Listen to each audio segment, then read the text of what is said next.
এই সিঙ্গাড়া পাড়ার দোকান আসে না, বুঝছেন? এটা দোকান টোকান মোছামুছি কিচ্ছু করে না, এই দোকান গেলে মোছামুছি করবে একদিন। আঙ্গুর ফলটা তো অনেক ভাই, কমলা নেই কি নেই ভাই আপনি? ভালো হবে ভাই, এক নম্বর এক নম্বর। এ ভাই কি হয়েছে? আলি না না ওটা না, মাল কোনটা নেবেন সেই কথা কো। আরে ভাই সন্ধিনের ভাই জান তো, আর কোনটা নিলে ভালো হয় ভাই আমি সেটাই চিন্তা করো, তখন কোনটা নিলে ভালো হবে, কত কমলা নেও না লেবু নেও না আপেল নেও? ভাই সন্ধিনে ভাই যাবেন? হয় ভাই, খেজুর ভালো হবে, খেজুরে নিয়ে যাও, বুঝছেন? খেজুর ভালো হবে। খেজুরে ভালো হবে। খেজুর ভালো হবে, এটা ভালো না। কত করি ভাই এটা খেজুর, কত করি ভাই, কত? খেজুর পছন্দ হয়েছে? না হয় আর কি, বিয়ে বিয়েনির বাইর দাম তো, মানে কয় টাকা নিলে হ্যাঁ। একদম 400 টাকা পড়বে খেজুর, একবারে অরিজিনাল খেজুর।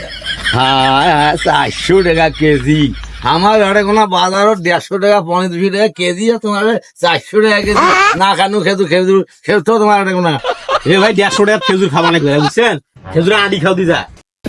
দেখি না, এটাই দেখি ভাই কত যে ভালো যদি হয় তাহলে এটাই নয় নিয়ে আচ্ছা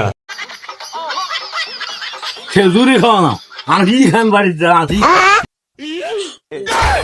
করলো কি ভাই? এই শোন শোন শোন শোন শোন শোন। খেজুর দাও কি হয়েছে ভাই এলে কি করলেন তোরা? এই যে খেজুর গেলে খুলি দিয়ে আড়ি কে নিয়ে গেলেন। তোরা তো বলেন ওই খেজুর খাওয়া লাগবে না, আড়ি খাও, আড়ি খাও ভাই, আড়ি খাও, তোরা তো নিজে করেন, তোরা নিজে করেন। আরে মা আছে শালা করলো কি?